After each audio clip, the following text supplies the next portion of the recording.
ఒక మంచి రెస్టారెంట్ల సముదాయం ప్రారంభిస్తున్నాను అని చెప్పిన సందర్భంగా ఇందులో ఆ G7 రెస్టారెంట్ల సముదాయంలో నా పేరు మీద కూడా, ఇది రాజమౌళి గారి సినిమా కదా, నా పేరు మీదే, నా పేరు మీద నాకు ఎంతో ఇష్టమైన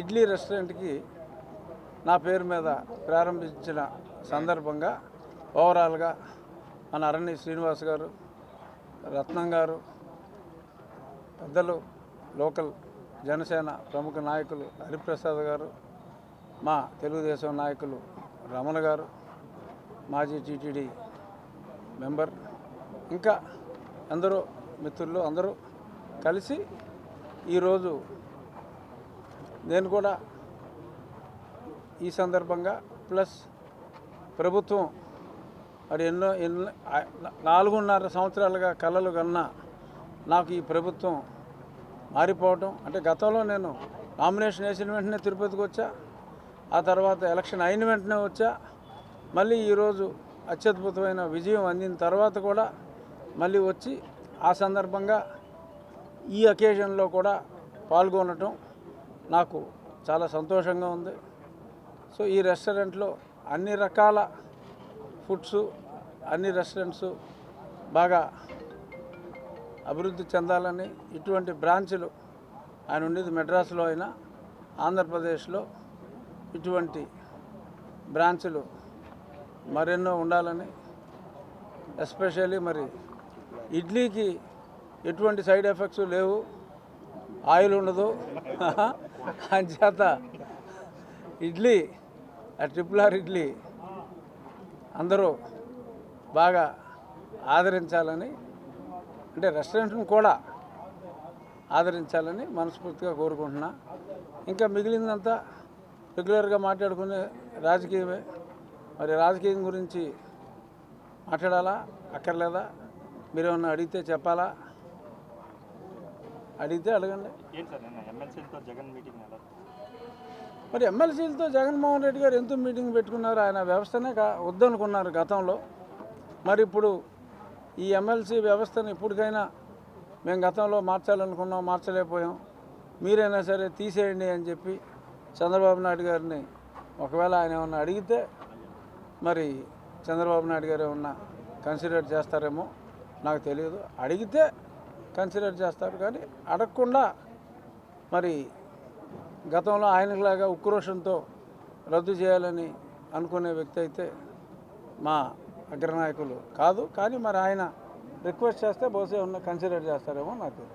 రాజ్యసభలో వైసీపీ ఎంపీల మద్దతు ఎన్డీఏకి అవసరం ఉంటుంది, అక్కడ కూడా మేమే చక్రం తిప్పుతామన్న వాదనలు అయితే కొంత బయటకు వస్తుంది. భూచక్రాలు విష్ణు చక్రాలు తిప్పటాలు ఏమి ఉండవు, కానీ డెఫినెట్గా రాజ్యసభలో భారతీయ జనతా పార్టీకి అవసరం ఉంది.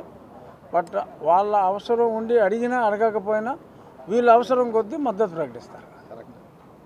వాళ్ళు అడగరు, ప్రకటించేశాడుగా అది కూడా సాయిరెడ్డి గారు.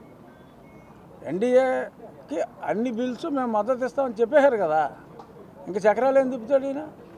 చెప్పేశాడు కదా మద్దతు అన్కండిషనల్గా. సో దాని పెద్ద సీరియస్గా తీసుకోవాల్సిన అవసరం లేదు, జోక్గా తీసుకుంటే తీసుకోవచ్చు.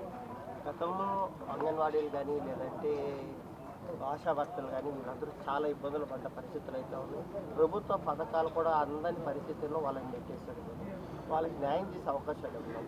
అంటే అంగన్వాడీల గురించి నేను గతంలో అంటే లాస్ట్ బట్ 1 పార్లమెంట్ సెషన్లో అంగన్వాడీల గురించి నేను కూడా పార్లమెంట్లో మాట్లాడటం జరిగింది.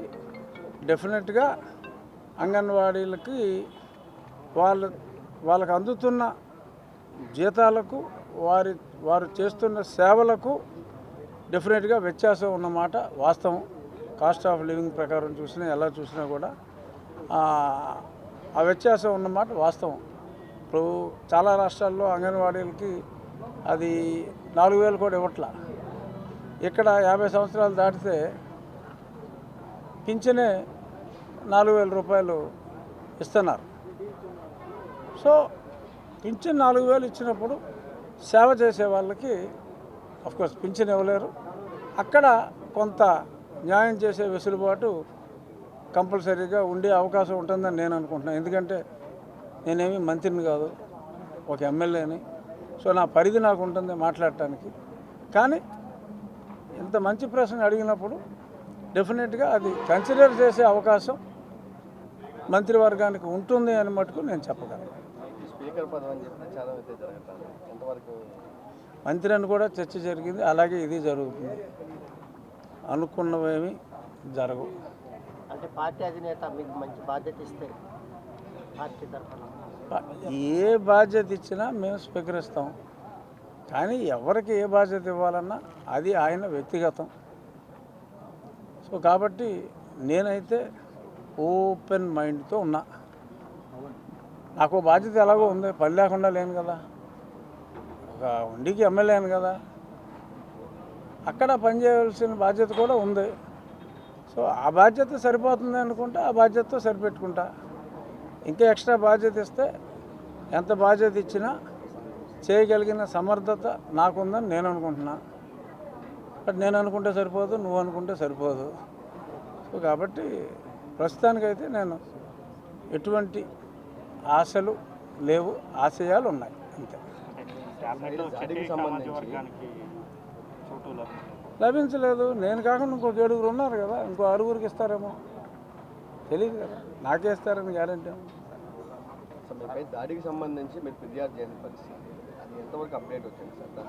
ఏమో ఇవాళ రేపు ఎఫ్ఐఆర్ నిన్నటిదాకా అదే ఆ గొడవలు ఉన్నారు కదా, మన స్వేరింగ్ ఇన్ సెరమనీ అందరూ పోలీసులు అందరూ డ్యూటీలో ఉన్నారు. మరి కన్సిడర్ చేసి ఎఫ్ఐఆర్ కడతారని నేను అనుకుంటున్నాను. కట్టకపోతే మీరు నెక్స్ట్ స్టెప్ ఏం తీసుకుంటారు?